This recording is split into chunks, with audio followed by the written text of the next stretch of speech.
Halo, Assalamualaikum warahmatullahi wabarakatuh. Sebelumnya, perkenalkan, nama saya Martasya dari Universitas Muhammadiyah Yogyakarta, Fakultas Ilmu Sosial dan Politik, jurusan Ilmu Komunikasi, Angkatan 2021 dengan nomor NIM 2021053036. Di kesempatan kali ini, saya akan membahas satu topik yang berkaitan dengan insecure. Pasti banyak dari kita yang pernah mengalami insecure ini sendiri. Contoh faktor penyebabnya itu bisa karena kita takut gagal, atau karena kita jadi korban bullying, sering membandingkan diri kita dengan diri orang lain, atau karena standar sosial kita yang terlalu tinggi. Seperti yang kita tahu, insecure merupakan kata dari bahasa Inggris yang artinya secure itu aman dan ini itu tidak. Jadi kalau digabungin, insecure itu merupakan rasa tidak aman. Jika melihat dari Oxford Dictionary, it's not confident about yourself or your relationship with other people. Sebenarnya confident yang kita miliki sekarang itu dibentuk oleh diri kita sendiri, atau jangan-jangan selama ini yang mengisi keconfidentan kita itu malah orang lain.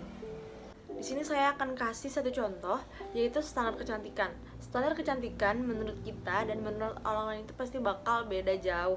Ketika kita menemukan confident kita sendiri, maka yang lain itu akan hanya menjadi pembanding. Beda halnya ketika kita tidak mempunyai rasa confident sama sekali, yang otomatis kita pasti bakal sering mendengar apa yang orang lain bilang terhadap kita.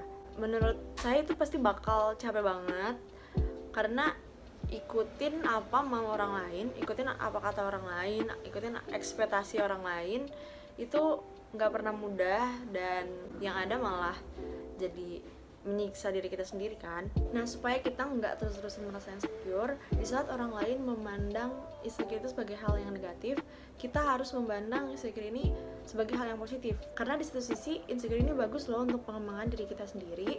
Contohnya, untuk kita mengenal diri kita lebih jauh atau lebih dalam, tahu batasan kalau kita melakukan sesuatu, skill apa aja yang seharusnya kita bisa improve.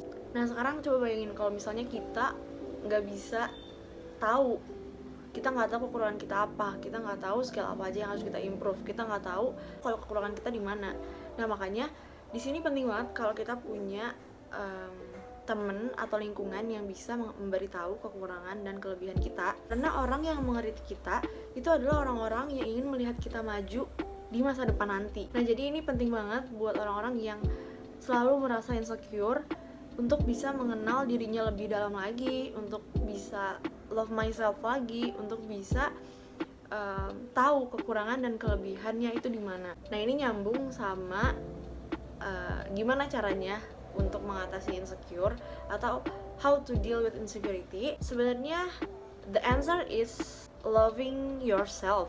Karena di saat kita tahu kelebihan kita di mana, kita tuh masih bisa mengimprove hal-hal yang bisa kita improve untuk kedepannya seperti apa.